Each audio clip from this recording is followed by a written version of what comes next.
Hey, welcome to the Exchange. Let's talk this nickel and more importantly neon crisis because of the Russia-Ukraine war. What is going on behind the scenes, how it affects global supply chains, and how it's going to affect end consumers now and also potentially months from now. So what I pulled up here is this is a nickel chart over the last couple of years, or actually 3 years or so. Really, what we see here is a huge spike in March timeframe. It settled down about $37,000 per ton of nickel. And really, what the reason behind this spike is the Russia-Ukraine war. So Russia's about 20% of the global market for nickel, or like basically as a producer. So obviously, that's a huge uncertainty there with sanctions, whether it's short-term or long-term sanctions. But also too, nickel is in everything. From stainless steel to wiring, and most importantly, EV batteries. So you obviously right now you see is huge EV demand across the world right now. So the idea there is they can't source nickel, which nickel is basically part of lithium-ion batteries. So the idea there is if you're a lithium-ion battery, which is kind of legacy battery in like most consumer electronics and EVs, they may not be able to source batteries themselves, which makes obviously the EVs as well as electronics almost worthless if they can't power it long term. Now this really shows Tesla. Thought about this, several years in advance, but Tesla's really shifting to basically lithium iron, so iron phosphate batteries instead of lithium ion batteries. There's really pros and cons there. So lithium iron phosphate, basically it's a longer battery life. You don't lose much charge per cycle. So if you have your phone, over 2-3 years, it really degrades the battery pretty hard. Most multiple cycles, battery cycles going back and forth.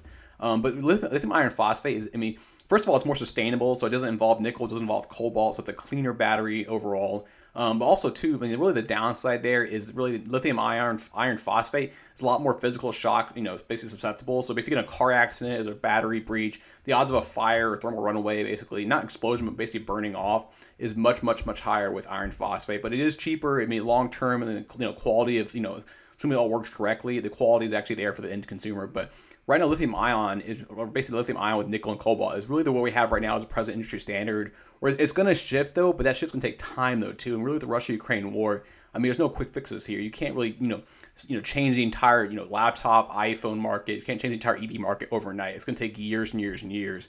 That's why you see nickel prices basically shot up in the past month or so, just because that change they know it's going to be priced in very heavy. Now, what I pulled up here is, I think, almost a bigger issue. This is really the neon market. So, nickel market's pretty well known. The neon market's actually a lot more under the radar, I think. But it's definitely a huge issue. So, basically, like nickel, or basically neon is made as basically a byproduct of steel production, which most steel production is made in Russia. So, again, you have that tie there, which is almost like the worst case scenario again. But roughly half the neon for the global energy or global neon markets, half from Ukraine and half from China. So, it's very centralized production. Those are really the two big main players.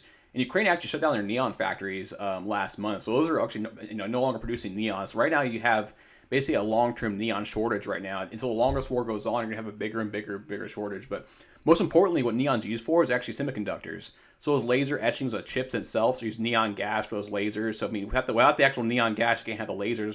Without the lasers, you have no chips. So like TSMC in Taiwan, the chip manufacturer, they're going to be out of luck potentially in the near future if they can't get basically more neon supply either from China or some other source out there. So I found this article basically because obviously, like TSMC and all the major chip manufacturers aren't running on 0-day supply of neon. They actually have inventories, they have storage of neon, and basically, in warehouses. It really stems from the 2014 Crimea invasion. So this is one thing. It's like a known risk. It's not a total surprise to most of the chip manufacturers. They're preparing for all kinds of supply chain issues, and this is really what they caught. They got caught in a decent.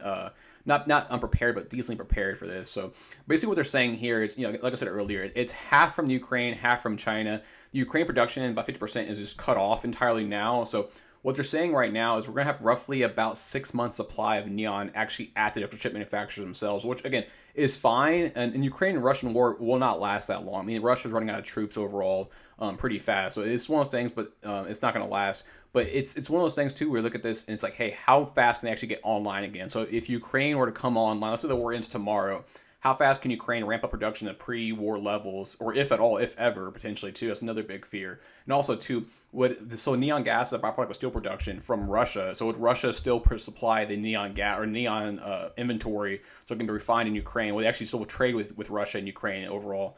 So that's, again, long-term geopolitical fears. This is one of those things where I don't know what's going to happen with that. Like, I believe nickel will come back online pretty fast because it's a raw material, raw commodity.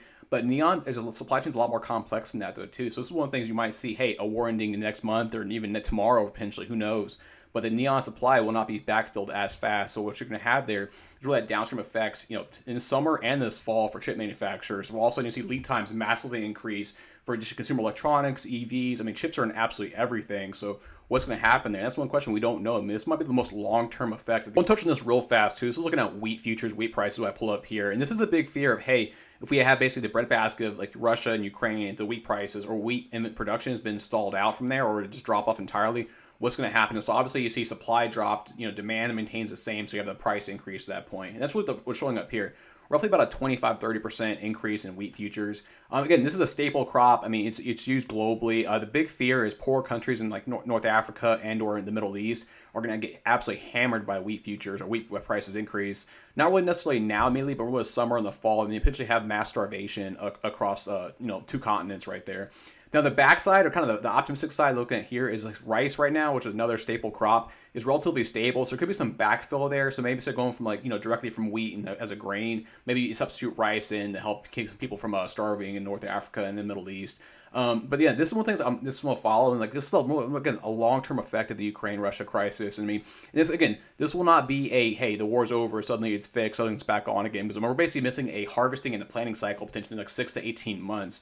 So this is one of those things we have to look at. This might be a long-term tailwind to this entire crisis, but hopefully it's resolved soon. But we'll see. So in the day, what's this really mean for consumers, basically across the world right now, just both for nickel and for neon?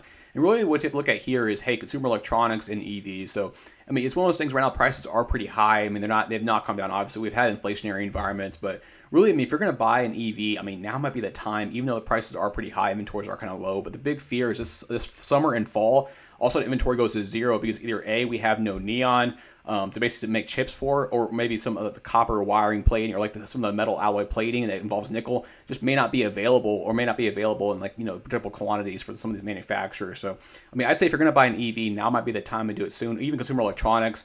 I'm not saying you're going to be like almost like inventory stockouts, but this summer it might be a lot more leaner. Which again, rising inflation potential, like less supply, same amount of demand, or more demand, also prices might increase.